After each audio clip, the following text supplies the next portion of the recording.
My husband gave me chlamydia, and after 3 years of blaming each other for cheating, we found out it came from a koala he cuddled at a festival.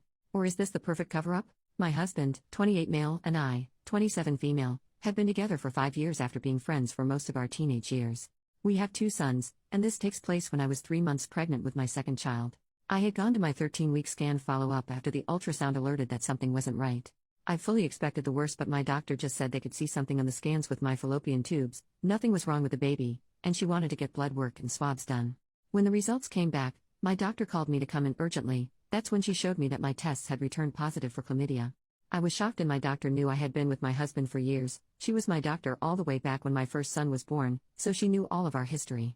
She straight up asked me if our relationship was monogamous, and I of course said yes. She gave me the rundown of treatments and scripts, telling me that my husband would need to come be tested as well to confirm before he too would likely need treatment. All with a look of pity. She was thinking it, I was thinking it. My partner had cheated on me, given me an STD.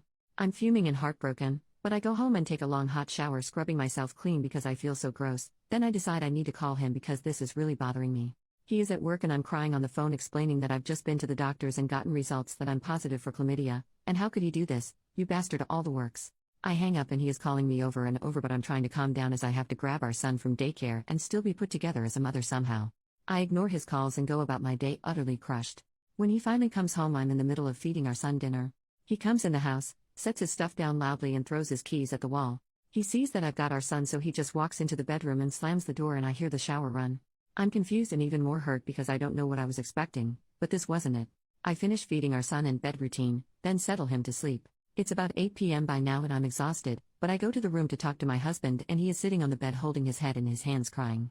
I walk over to him and say that, I don't know how you could do this to me and our family, but you've given me an STD and you also need to get tested and take this medication. He looks at me, eyes red raw, yelling that I am a sick and twisted person for cheating on him, getting an STD and then blaming him for it.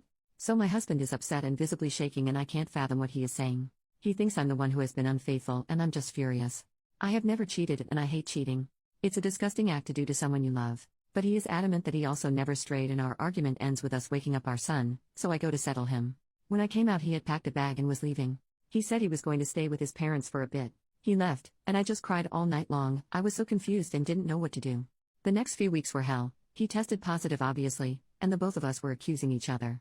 It got to the point that I asked if he wanted to separate, because I didn't see how this could be resolved since neither of us would own up. He said he would tell me the answer if the pregnancy I was carrying truly was his baby after a paternity test.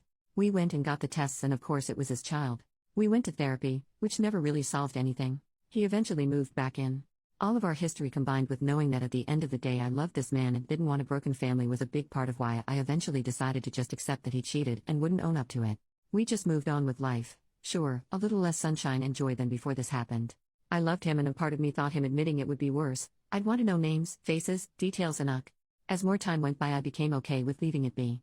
So it's more than 2.5 years later now, and Adam is scrolling through TikTok when this video with Robert Irwin comes on. He was talking about how the biggest threat to koala populations is chlamydia. I swear if a light bulb appeared in his head it would have shone out of his ears because I saw him start to piece things together. He now has come to the conclusion that he thinks he did give me chlamydia, but not through cheating. This is where I'm just speechless. Back in mid to late 2019, there was huge bushfires in Queensland. In September, Adam and I attended the Bohemian Beat Freaks Festival, and along our drive into camp we came across so many koalas that had been displaced. The event was nearly cancelled due to fires burning near the site in the weeks prior, so these koalas were just by the side of the road, exhausted. At one point we pulled over and Adam grabbed some water for these poor guys. One little fella was so thirsty and exhausted he was just holding on to my partner's arm as he drank. And yes, Adam picked this koala up and gave him a cuddle, and yes, the koala proceeded to pee all over his shirt and arm. We laughed it off, moved him off the road track and continued on. Now being a festival in the middle of a bush, there are only showers that you pay for. We were not planning on using it to shower until the last day. He had taken off the shirt and washed his hands with bottled water. We arrived and set up camp and then went to party and forgot about the koala completely. Over those days we made love, a lot. Yeah, writing this now I realize how gross it all sounds, but that's the culture of Aussie bush doofs, and we were young parents who had a rare break from having our son. So we go down a rabbit hole of research and find out that yes, you can catch it from koalas. Oh my god. Adam is so fast to make an appointment at our Jeep.